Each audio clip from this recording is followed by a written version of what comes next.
for being here tonight. All of us, those are here, and those of you that are home as well. So let me get the clicker here. Okay.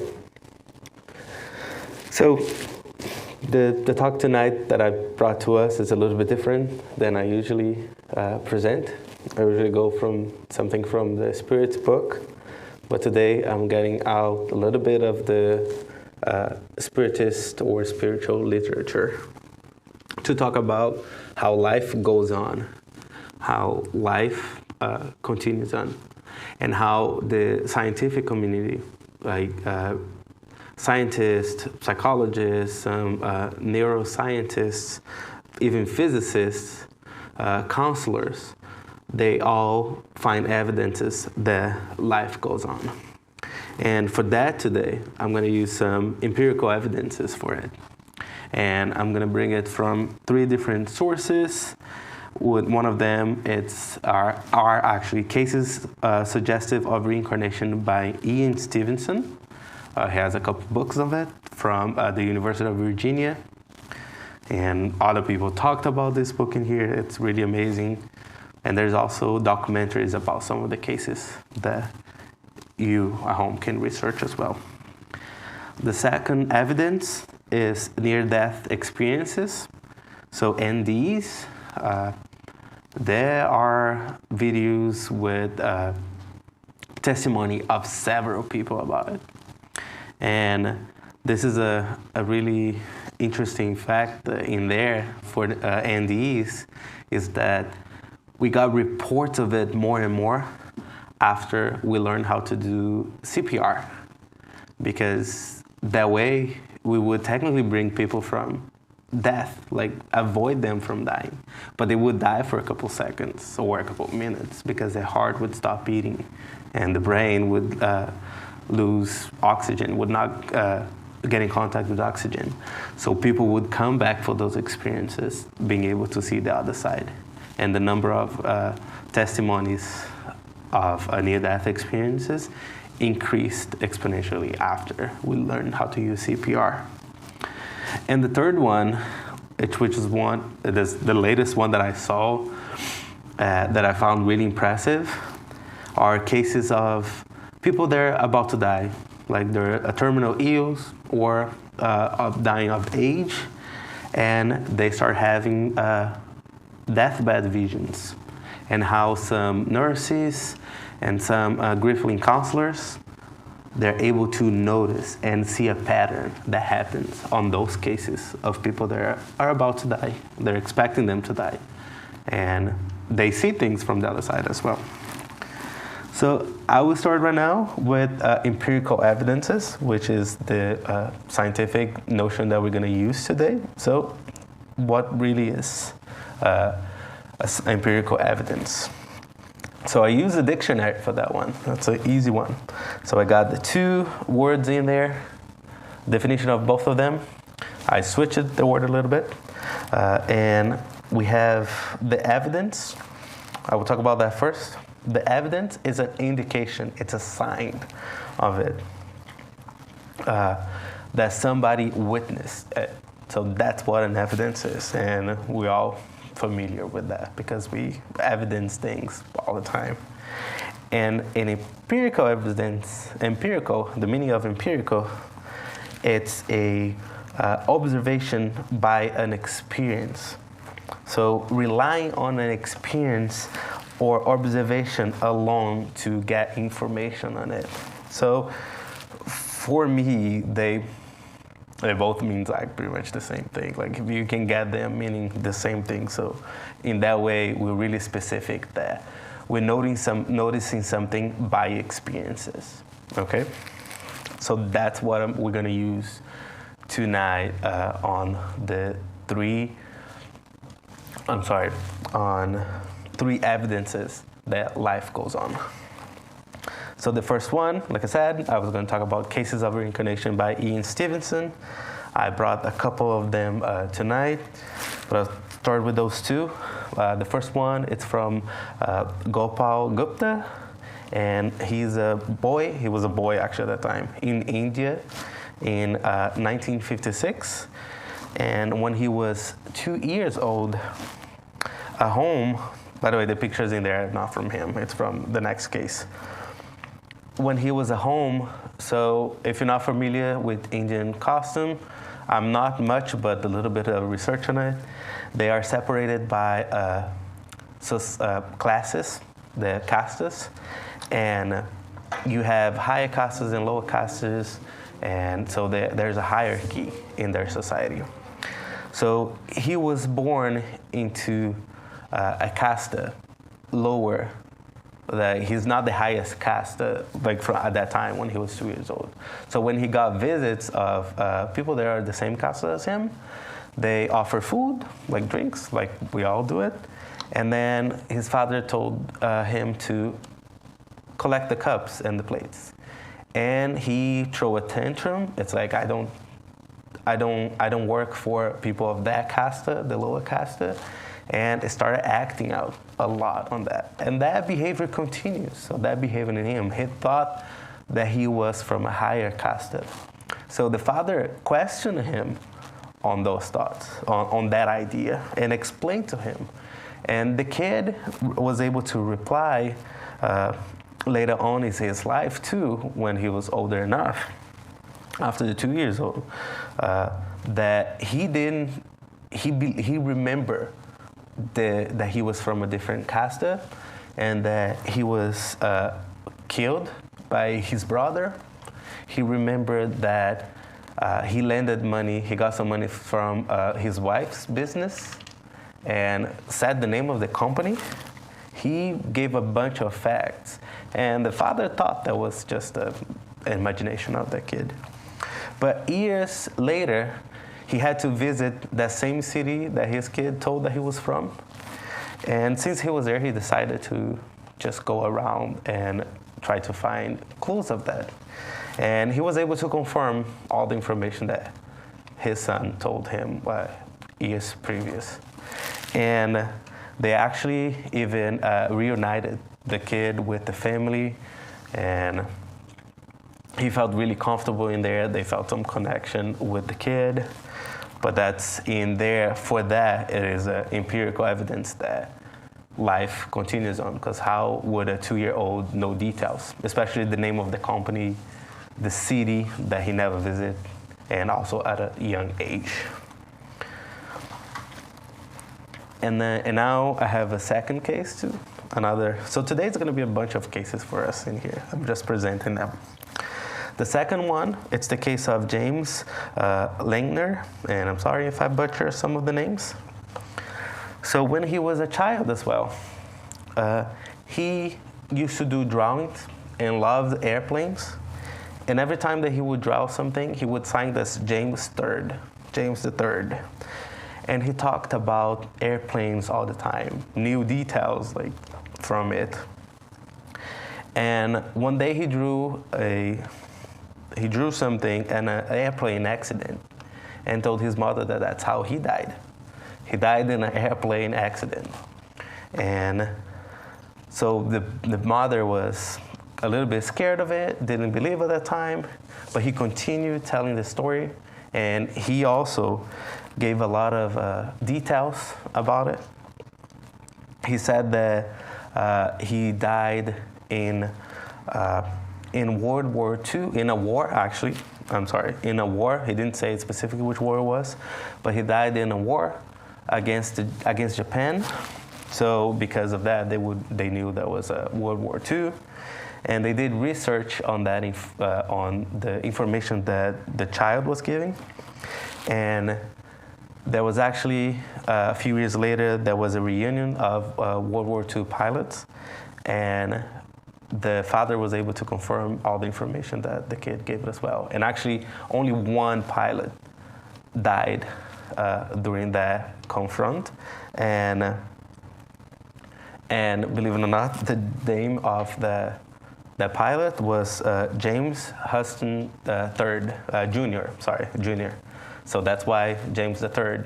So he was not, like in the previous life, he was the grandson of a James, and also his father was called James as well. And he still kept his name on the next life, it carried on. I found really interesting. So like his next life, his name was James as well.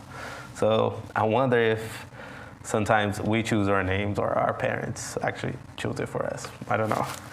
But I want to bring it just more scientific, empirical evidences for us tonight. And so for the case of James, there's actually a documentary on it. It is really interesting. You can just research them. If you put his name online, you're definitely going to find it. And his family actually went to a place near a place that he actually died, James, in the past life, and they made a ceremony of like release of that, which I found was really interesting, and it was emotional from them as well. United with the sister of the past life as well. That too, yes. Her name was Anna or something like this. Yeah. And he used to call her for a nickname that he was the only one. And when he was a child, he used to call her, and when she talked to the child, she recognized that yes, only my brother could know this information. Yes, not Very she. interesting case. And that's how it's saying that like she saw that case and that he reunited with his sister from previous life and knew the nickname for her. And there was a really nice connection between them. Yeah, that is true. It is in there too. And there's more information there. You can research too if you want to.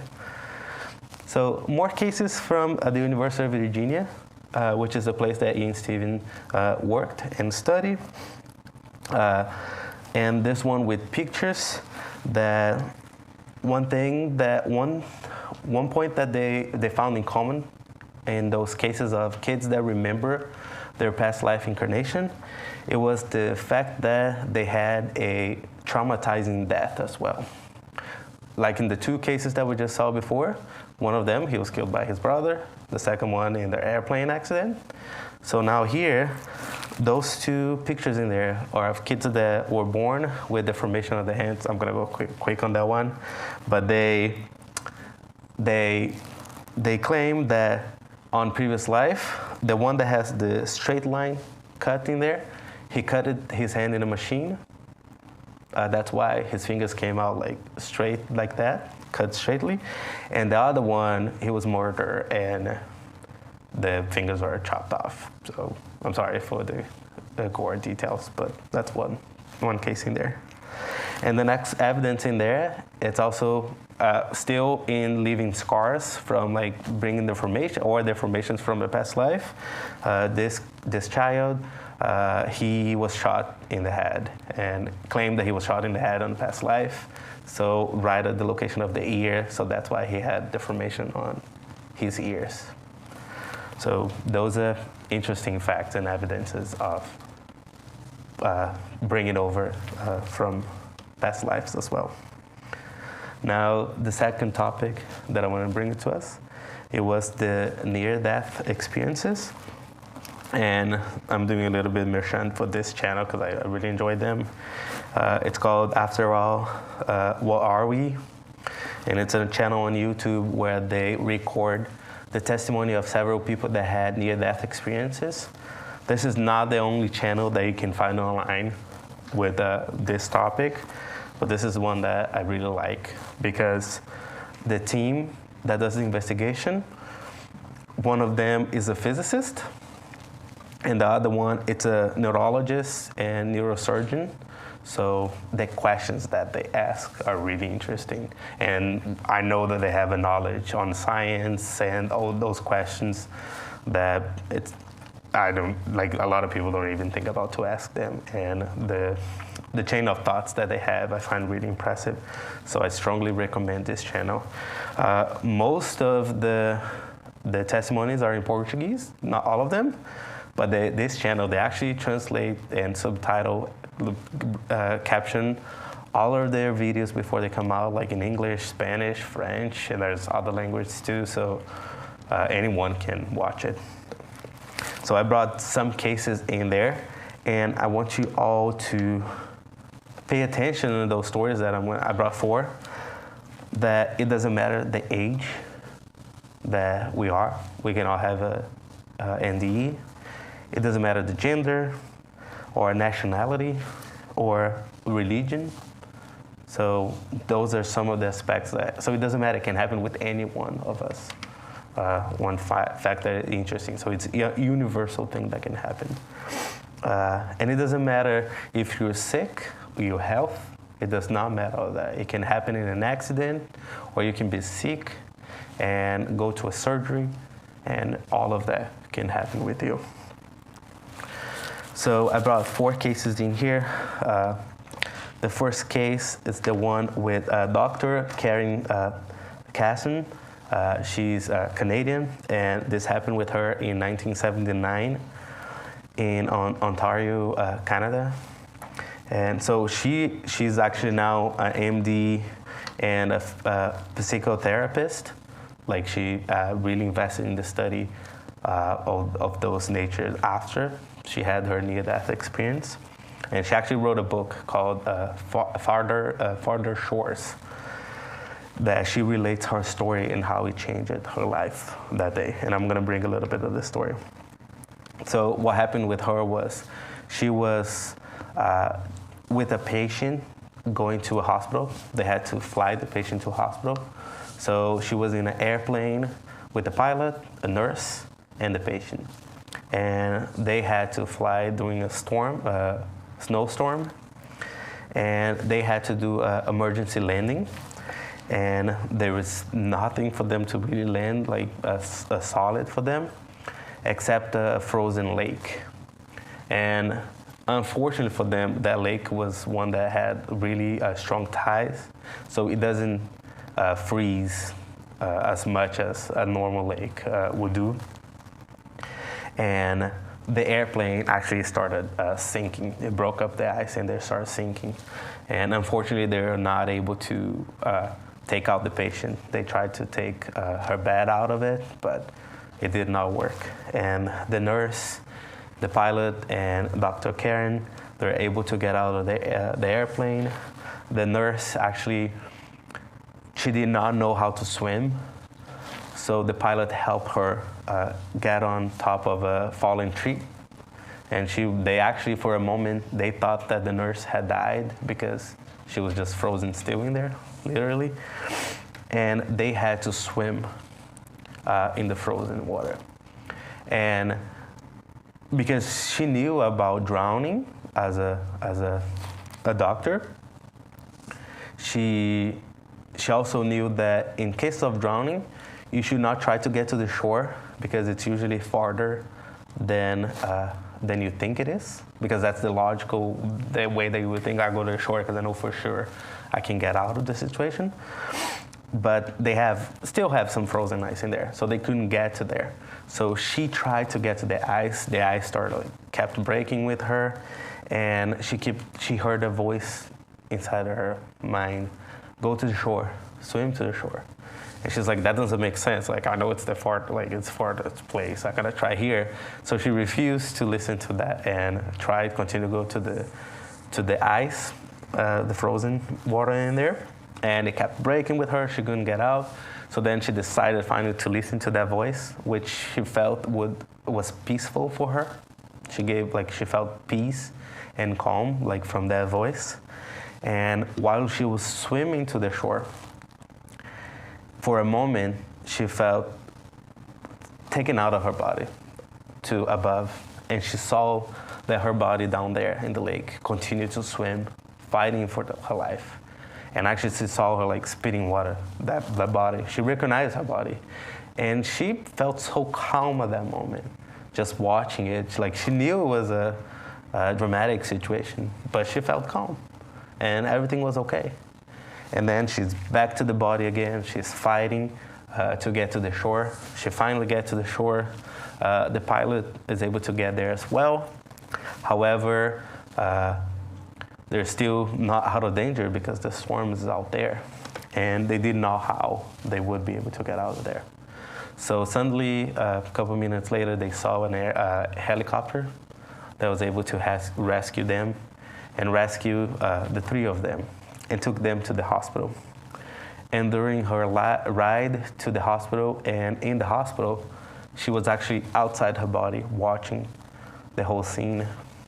And for a moment in the hospital, she heard somebody say, if I could only take a hot Beth. And then when she looked, it was her body saying those words, that she was not even thinking about it. So they put them in the physical therapy tub full of water, warm water, and all three of them were alive after that. They survived. And as soon as they felt the warm water, she went back to her body again and never left again for that experience. And actually, the procedure for people that are hyperthermia, it was not to put them in hot water. They developed that years later. That's a procedure now for severe hypothermia, to put people in warm water, that they're able to bring them back. And her body gave that suggestion before anybody knew, and she wasn't even thinking about that. So it was really an impressive story. And there were some coincidences in that story as well. During the storm, the pilot knew that they had to do the emergency landing for sure. So he called for a rescue before it, but nobody responded to it. However, there was an airplane flying by that was able to hear the emergency, the calling, and actually call the tower to get a rescue team to go there. And for coincidence as well, there was a helicopter that was not supposed to be there, that was flying by, that just stopped for the emergency, because of the storm, was able there and volunteered to go there, rescue them. And I find those things not to be that of a coincidence that happening there. So that's one of the cases. The other case that I have is of Roberta Gomez. She's 19 years old when she gave the testimony, but she was 7 years old when that happened to her. She was actually run over by a bus, and it went over her stomach area. So her heart stopped, and when she was in the hospital, she saw herself in a different hospital that she actually was.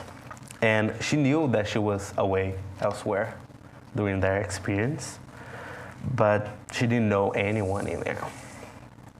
She felt no pain during that experience, and she had surgery during the time that she was away in her body, and she felt peace and no pain during the whole experience.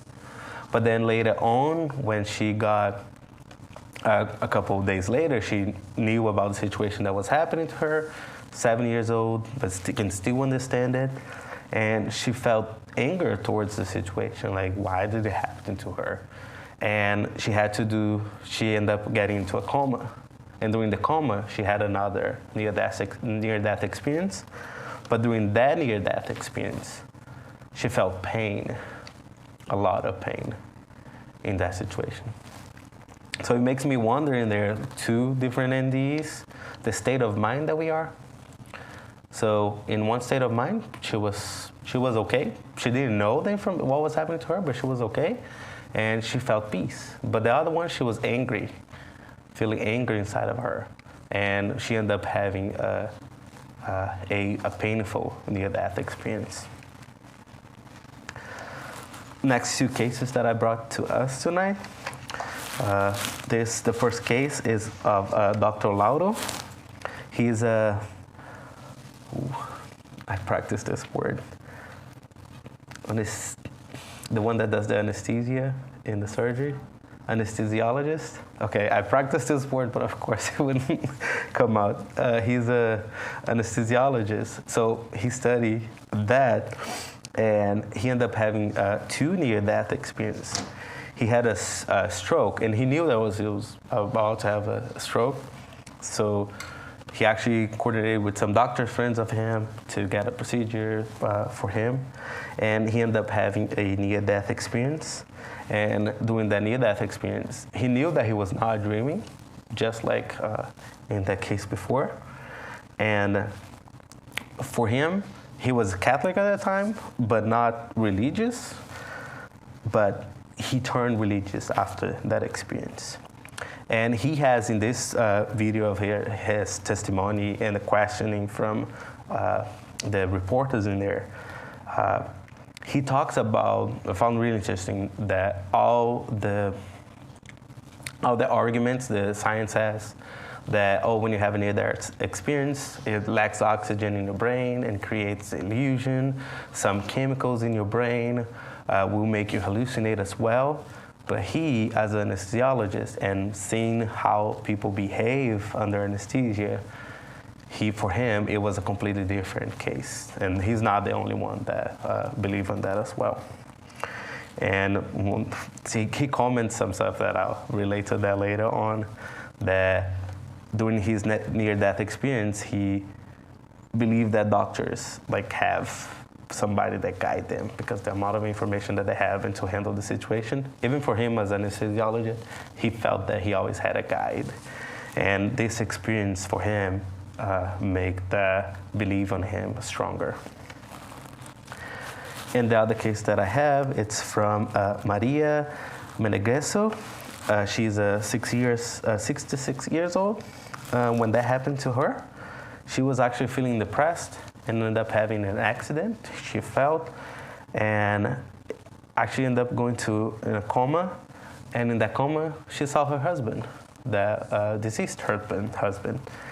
And he just saw him, and then somebody got her and directed her to a desert kind of place. And right in there, she was just waiting for judgment, for her to be judged if she is going to heaven or hell or whatever was going to happen to her. And they actually decided that she needs to go back. You're not going, you need to go back. And she also claims that she was not dreaming. It was a different sensation than dreaming, but she changed it after she came back from that near-death experiences. So those are just 4 cases that I brought tonight, but you can research out there, from different parts of the country. You're gonna start seeing evidences that suggest the life continues after death. It also has a series about near-death experience. Who? Netflix. Yes, it does. I like that one. Yeah, that is true. Netflix does has it. Okay, so the next case that I have, is the deathbed visions. I chose Martha Atkins. She's a CEO of her own company. She has a PhD in professional counseling for grieving families and people that are suffering of loss. And she's the one, not the only scientist that researches this, about the pattern that they see when people that are about to die. So she has several cases, and I'll bring 3 that are some of the cases and signs of when somebody's about to pass away. So they start seeing people that they knew that already died. They start visiting them at their hospital bed or a home. And sometimes they say those people that visit them, they say, "Oh, you cannot come with us." So they come and go back and forth. Sometimes they start searching for things get ready to a trip. "Oh, where is my map? I need my map to go this place." Or "I need my keys, my car keys. Is my baggage ready for me to go?" So they start saying those things. And she has a case that on her mother too, it happened with her family too. Her mother starts seeing her whole family that died already. They're all visiting her. She's there in the bed, talking with the daughter, and then she starts smiling, happy, that peaceful face. And she asks, because she already knew, Martha, or Dr. Atkins, she already knew about this. And then she's like, "What happens what do you see?" And she's saying, "Oh, I see the whole family," and start naming them. And they're here to visit me. And so for her, Dr. Atkins at that time, she knew that it was about that time that she was about to go. And short after, her mother ended up passing away. And actually just from watching this, funny story, my grandma started talking about me, how my grandfather was visiting her Like, and then I kept asking her, like, what's happening there, you know? But she said to her that, oh, he just came to say goodbye. He came to say goodbye. So I was like, okay, it's different. He's not there to pick her up, so I don't think she's going anywhere soon. But she's still here, like she's 88 years old, if I'm mistaken. And that happened like over a year ago, so I'm good on that. But I was researching, not researching, like just listening and learning more about it.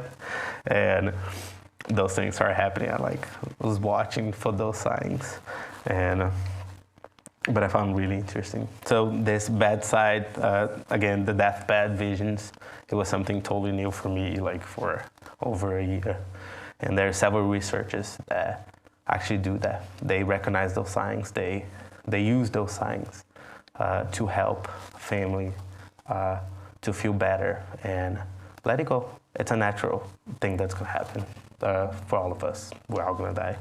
But fortunately, at least tonight, after tonight, we have 3 empirical evidences that life goes on, different types of it, with several testimonies, several stories about it.